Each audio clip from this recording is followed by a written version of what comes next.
Right breaking చూస్తున్నాం. ఉత్తరప్రదేశ్లోని దారుణమైన సంఘటన చోటు చేసుకుంది. జీపీఎస్ తప్పుదోవ పట్టించడంతో ముగ్గురు కూడా కారులోని బ్రిడ్జ్ పై నుంచి కిందకి పడి చనిపోయిన సందర్భం మనకి ఇక్కడ క్లియర్గా కనిపిస్తుంది.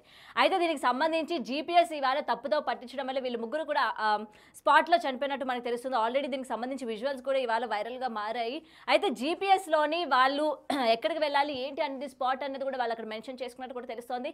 అయితే తెల్లవారుజామున వాళ్ళు బయలుదేరడంతో మంచు కారణంగా ఎదురుగా ఉన్న బ్రిడ్జ్ కావచ్చు ఏది కూడా కనిపించినట్టు కూడా వాళ్ళకి ఇక్కడ క్లియర్గా తెలుస్తుంది.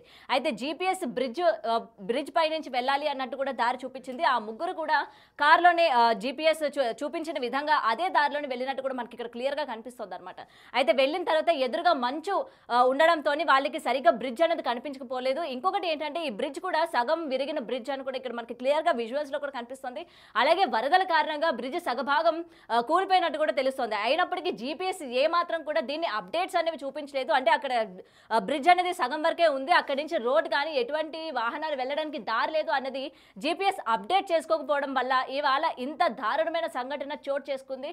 ఒక్కసారి మనం విజువల్స్లో కానీ ఒకసారి విజువల్స్ చూసుకుంటే మొత్తం కూడా ఈ రామగంగ పైన మనకి ఆ బ్రిడ్జ్ కనిపిస్తుంది కదా, ఇదే దారిలోని వాళ్ళు తెల్లవారుజామున బయలుదేరినట్టు కూడా తెలుస్తుంది.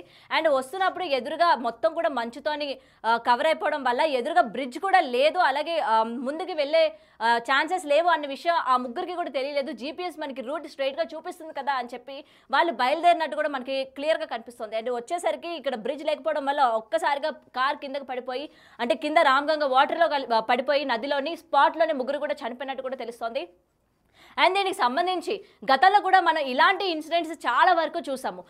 ఇలాగ జీపీఎస్ మనకి కరెక్ట్ డైరెక్షన్ చూపించకపోయినా మనం ఎక్కడికైనా వెళ్ళాలనుకున్నప్పుడు దగ్గరే ఉన్న చుట్టూ తిప్పి కూడా మనకి తీసుకువెళ్ళే సందర్భాలు కూడా మనం చూసాము. అయినప్పటికీ ఇలాంటి ప్రమాదవశాత్తు ఇన్సిడెంట్స్ ఏంటంటే అక్కడక్కడ మనం చూసాం, కానీ మరి ఇంత దారుణంగా ఇవాళ ఈ విధంగా ఉంది అని చెప్పి కూడా చాలామంది ఇక ముందు మనం జీపీఎస్ చూడాలన్నా లేకపోతే మ్యాప్స్ చూడాలన్నా కూడా కొంచెం భయపడుతున్నారు అనమాట. నిజంగా అది రూట్ మనకి కరెక్ట్ చూపిస్తుందా లేదా, ముందు ఎటువంటి ప్రమాదాలు ఉంటాయి, ఆ ప్రమాదాలని మనం గ్రహిస్తామా లేదా, ఎందుకంటే కార్లో వెళ్తున్నప్పుడు మనకి జీపీఎస్ కరెక్ట్గానే చూపిస్తుంది కదా అని చెప్పి మనం కొంచెం ఏమరపాటుగా ఉండే సందర్భాలు కూడా ఉంటాయి.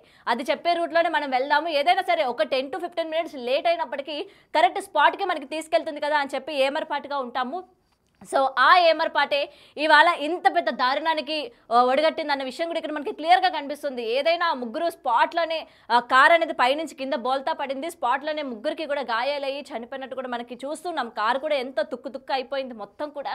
అండ్ ఈ జీపీఎస్కి సంబంధించి గతంలో కూడా ఇలాంటి ఇన్సిడెంట్స్ అంటే మనం జీపీఎస్ ఆన్ చేసుకున్న తర్వాత మనకి లొకేషన్ ఎంత డిస్టెన్స్ ఉంది, ఆ ముందు రోడ్ ఉందా లేదా, లేకపోతే బ్రిడ్జ్ ఉందా, వాటర్ ఉందా అన్న విషయాలు కూడా ఏది మనకి అప్డేట్స్ ఇవ్వకపోవడం వల్ల ఇలాంటి ప్రమాదాలు చోటు చేసుకుంటున్నాయి. మరి తర్వాత ఎవరైనా సరే జీపీఎస్ ఫాలో అవ్వాలన్నా ఒకవేళ రూట్స్ తెలియని వాళ్ళకి ఈ విధంగా జీపీఎస్ మీద ఆధారపడినట్లయితే ఎలాంటి పరిస్థితులు ఎదురవుతాయి, ఒకవేళ మళ్ళీ ఇలాంటివి కానీ వస్తే వాళ్ళ పరిస్థితి ఏంటి అని చెప్పి ఈ ఇన్సిడెంట్ చూసిన తర్వాత కూడా జనాల్లోని భయం నెలకొనింది అన్న విషయం కూడా ఇక్కడ మనకి క్లియర్గా కనిపిస్తుంది.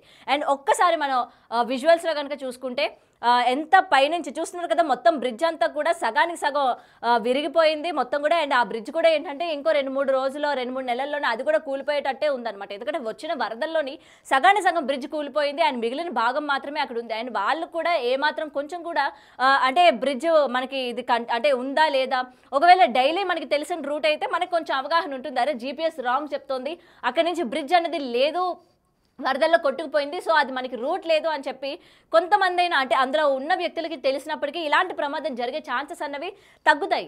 బట్ మనకి కొత్త రూట్ అయినప్పటికీ ఎవ్వరికి కూడా ఆ రూట్లోని ఆ వేలోని ఏ విధంగా ఉంటుంది, లేకపోతే ఏ విధమైన రోడ్ కానీ ఏ విధంగా వాటర్ కానీ నదులు కానీ ఏమైనా ఉన్నాయన్న విషయాలు కొంచెం కూడా మనకి ఆ రూట్ గురించి కానీ అవగాహన కానీ లేకపోతే ఇలాంటి సందర్భాలే ఏర్పడే ఛాన్సెస్ ఉన్నాయన్నమాట. సో ముఖ్యంగా ఇక్కడ మనం చూస్తున్నారు కదా, మొత్తం ఆ వంతెన వాళ్ళు ఎంత స్పీడ్లో వచ్చారో అంటే కొంచెం కూడా కంట్రోల్ చేసుకునే ఛాన్సెస్ కూడా అక్కడ మనకి లేవు. ఎర్లీ మార్నింగ్ దట్టు బ్రిడ్జ్ పైన మొత్తం కూడా వెహికల్స్ అవి ఉండవు ఎర్లీ మార్నింగ్ కాబట్టి. సో ఏదైనా సరే మనం ఒక స్పీడ్లో వెళ్ళిపోదామని చెప్పి వాళ్ళకు స్పీడ్ కూడా ఇక్కడ మనం ఒకసారి చూసుకోవాలి. ఇంకొకటి ఇది కార్తీక మాసం, పొద్దున్న పూట చలి ఏ విధంగా ఉంటుంది, మంచు ఏ విధంగా ఉంటుంది. సో అలాంటి టైంలో కూడా మనం కొంచెం స్లోగా వెళ్ళాలి.